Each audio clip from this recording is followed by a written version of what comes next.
LeBron. LeBron. My sweet, glorious king. My sunshine. Last night, I had a nightmare about my king LeBron James retiring from the NBA. I woke up in a cold sweat. I couldn't stop thinking about it. But then the solution hit me. It's so simple. Why don't we just put LeBron James in the WNBA after he retires?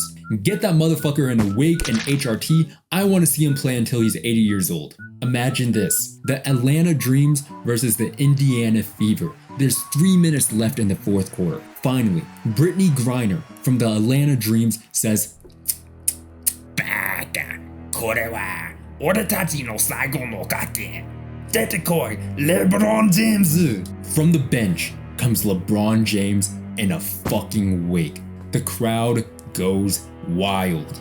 But then, just when everyone thinks it's over, Caitlin Clark from the Indiana Fever comes out and says, "Ho ho ho, バカ野郎、まだ終わらねえ。行け、Son Goku." And out comes Goku, sporting a massive rack. "Oh shit," screams the anime team. "He's on estrogen." And just like that, estrogen Goku and wigged LeBron go at it in the middle of the court, scoring 200 points in the span of 2 minutes. Absolute cinema. Tell me right now that that wasn't the most peak shit you've ever heard in your entire life. Right now, a tear is trickling down my leg as I imagine it. You see, some people think that women's basketball has to be played with women and basketball. Jesus Christ, did somebody put that stick up your ass or were you born with it? So lame. Real motherfuckers like me know that women's basketball hasn't even reached its final form yet. What if, and I'm just spitballing right now, but what if we had a women's UFC match in the middle of the court while the rest of the game was going on? Think about it. You could watch the WNBA game on the court, a UFC match in the middle, Family Guy clips on the Jumbotron, and some Subway Surfer clips on the side too. It would literally be impossible to be bored at a WNBA game. In fact, putting a cage match in the middle of the court is barely scratching the surface. Like, what if every single game for 1 minute a gorilla gets released into the court and players have to play around it? And if you defeat the gorilla in hand-to-hand combat, you can actually just win the game automatically. The gorilla is like a win button, so to speak. Defeating that gorilla would be like catching the golden snitch in Harry Potter's Quidditch. It would be like watching an episode of Attack on Titan in real time. People on Twitter have been asking who would win, one gorilla or 100 dudes. I say, why speculate? Fuck it, let's just cut out the middleman and find out directly using the scientific method. But in fact, we're actually not even close to reaching our final form.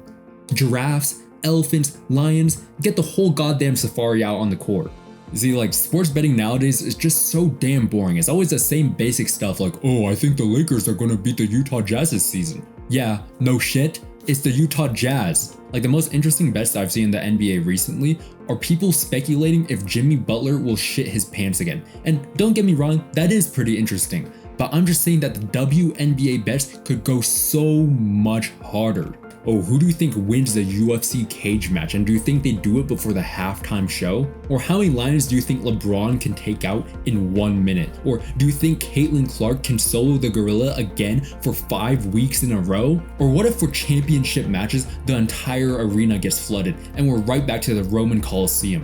Why does nobody ask me about my solutions to these simple problems? Like, what I'm spitting right now might seem like ridiculous ideas to losers, but I don't think that they see the vision that you and I do. Also, I really just want to see LeBron James in a wig. Actually, fuck all this WNBA nonsense. I just really want to see LeBron James in like a blonde or brunette or even black wig. Same with Goku with tits. That'd be pretty awesome, I think.